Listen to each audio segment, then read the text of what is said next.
Right, మరో exit poll అందుబాటులోకి వచ్చింది. ఖచ్చితమైన అక్యురసీ ఉన్న పొలిటికల్ క్రిటిక్ సర్వే సైతం ఆంధ్రప్రదేశ్లో వైఎస్ఆర్సీపీదే అధికారం అని చెప్పి చెప్తోంది. గతంలో వీళ్ళు అంటే పిన్నుడు ట్వీట్ కనుక మనం చూసినట్టయితే కర్ణాటక సర్వే రిజల్ట్స్ ఇప్పుడు కాదు, వాళ్ళు ఒకసారి ఇక్కడ మనం డేట్ కనుక గమనిస్తే ఏప్రిల్ 11, 2023 నాడు ట్వీట్ చేసిరనమాట.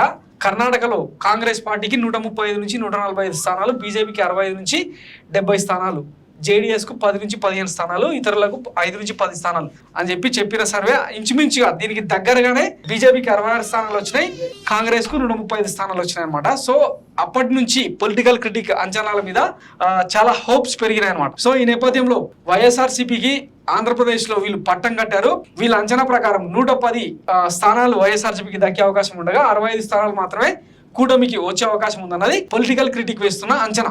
అలాగే పార్లమెంటరీ స్థానాల విషయానికి వస్తే 16 నుంచి 18 స్థానాలు ఎంపీ స్థానాలు వైసీపీ గెలుచుకునే అవకాశం ఉండగా ఎన్డీఏ కూటమి 7 నుంచి 9 స్థానాలు గెలుచుకునే అవకాశం ఉందన్నది పొలిటికల్ క్రిటిక్ ఎగ్జిట్ పోల్ అంచనా అనమాట.